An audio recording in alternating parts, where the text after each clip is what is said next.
Subscribe பட்டனை அமுக்குங்க, bell பட்டனை அமுக்குங்க. வாழ்க வளமுடன். இப்படிக்கு பாட்டி வைத்தியம். வணக்கம்ப்பா, உங்க பாட்டி பேசுறேன். இப்ப நான் இந்த முளைக்கீரையை உங்களுக்கு செஞ்சு காட்டப்போறேன். முளைக்கீரை வந்து இப்படிதான் இருக்கும், முளைச்சு இந்த வேரோட. நம்ம இந்த வேரை மட்டும்தான் அப்படி கிள்ளணும்.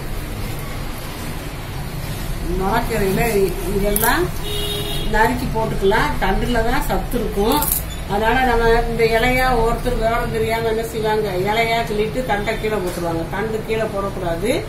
இதை நறுக்கி பொரியல் பண்ணலாம், கடைச்சி கூட வச்சுக்கலாம், சாதத்துல ஊற்றி சாப்பிடலாம், பொரியலும் பண்ணிக்கலாம்.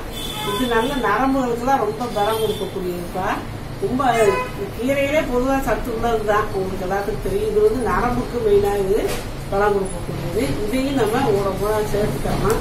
அதான் உங்களுக்கு நான் சொல்றேன். இப்படிதான் இந்த காம்பா கிள்ளிட்டு, காம்பை தான் கிள்ளணும். இப்படி கிள்ளிட்டு அலசிடணும். இப்படி ஃபுல்லா அலசிட்டா அப்புறம் நறுக்கணும். நறுக்கிட்டு அலசக்கூடாது. இப்போ நான் உங்களுக்கு பூராத்தையும் நறுக்கி அலசிட்டு உங்களுக்கு நான் பொரியல் பண்ணி காட்டுறேன். கீரையை நறுக்கி வச்சிருக்கப்ப நல்லா கீரை தண்டு எல்லாம் பொடியா நறுக்கியாச்சு. 100 வெங்காயம் நறுக்கி வச்சிருக்கேன். ஒரு சின்ன வெங்காயம், ஒரு பெரிய வெங்காயம், கொஞ்சம் சின்ன வெங்காயம், ரெண்டுமே கலந்து வச்சிருக்கேன்.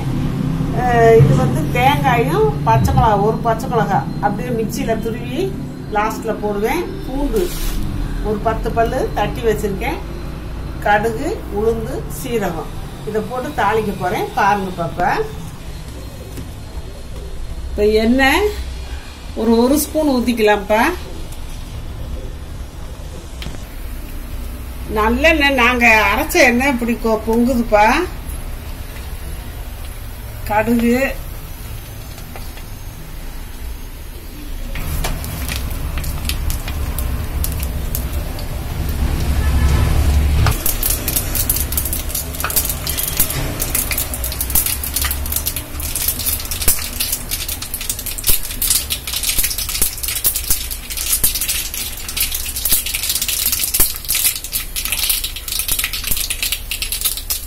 கடுகு வெடிச்சிருச்சுப்பா. உளுந்து 1/2 ஸ்பூன் போட்டுக்கலாம்.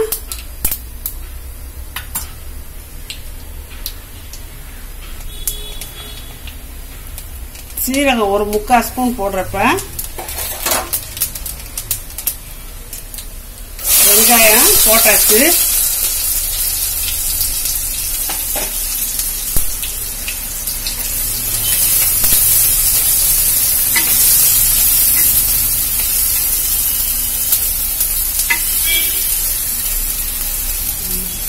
இருச்சுப்பா. இப்ப கொஞ்சம் தண்ணி ஊத்திக்கணும். அந்த கீரை வேகிற அளவுக்கு தண்ணி ஊத்திக்கணும். கொஞ்சம் ஒரு 1/4 டம்ளர் கூட தேவைப்படாது, கம்மியா வச்சுக்கலாம். இப்ப உப்பு போடலாம். இப்ப கீரைக்கெல்லாம் எப்பவுமே அரை உப்பு தான்ப்பா போடணும். கீரையிலே உப்பு இருக்கும். இந்த உப்பு போடுறேன். தண்ணி கோசிச்சு கீரை அள்ளி வைக்கலாம்.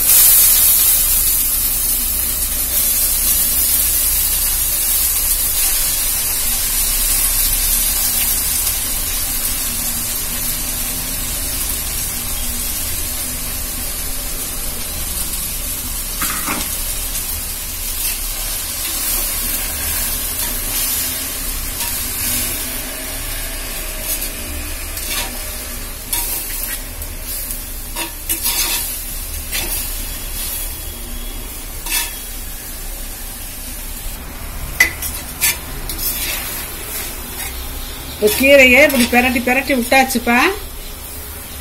கொஞ்சம் ஒரு ஆவி போடவும், ஒரு ஆவி மேல போயிடவும். இந்த ஆவி வருது பாத்தீங்களா, இதுல எல்லாம் விஷ அமிலம் இருக்கும். அதை நம்ம ஆவி போகாமலே நம்ம மூடி வச்சோம்னா கீரை கருப்பா போயிடும்.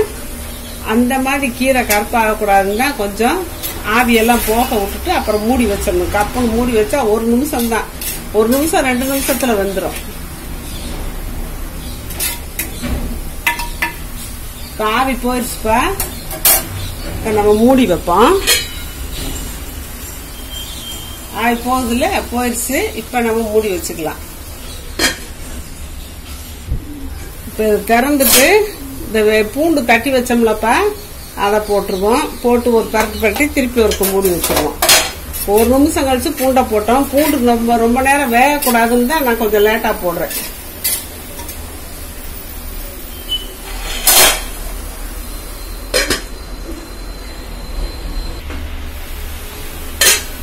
போதும்பா, கீரை வெந்திருக்கும். நம்ம கீரையை ரொம்ப வேக விடக்கூடாது. ஏன்னா இந்த சட்டியில ஏற்கனவே சூடு இருக்கும், அப்புறம் ரொம்ப அதுக்கு அடுத்து போகும். அதனால இப்ப ஆஃப் பண்ணிட்டேன். போதும், இந்த சூட்ல இன்னும் நல்லா மலர்ந்து வெந்துடும். இப்ப தேங்காயும் ஒரே ஒரு மிளகாயும் பச்சை மிளகாயும் நான் மிக்சியில அடிச்சு வச்சிருக்கேன், அதை போடுறேன். ஏன்னா நம்ம அதுல காரம் போடல, பச்சை மிளகாய நம்ம பச்சையாவே நம்ம சேர்க்கிறோம். அது ஒரு வாசமா இருக்கும்பா. நம்ம வதக்கி போடுறது ஒரு வாசம், பச்சையா போடுறது ஒரு வாசம்.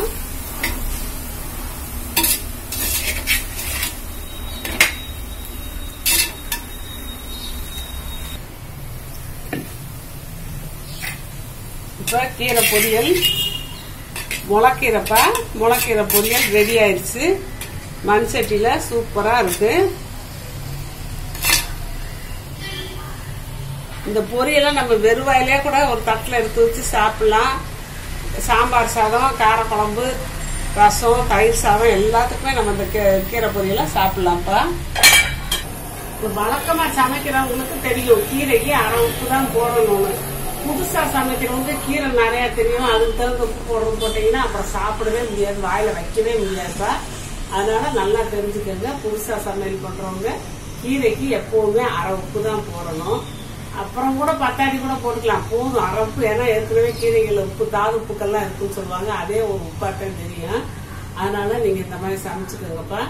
கீரைகள்லாம் மாத்தி மாத்தி மாத்தி நம்ம சமைச்சு சாப்பிடணும்ப்பா.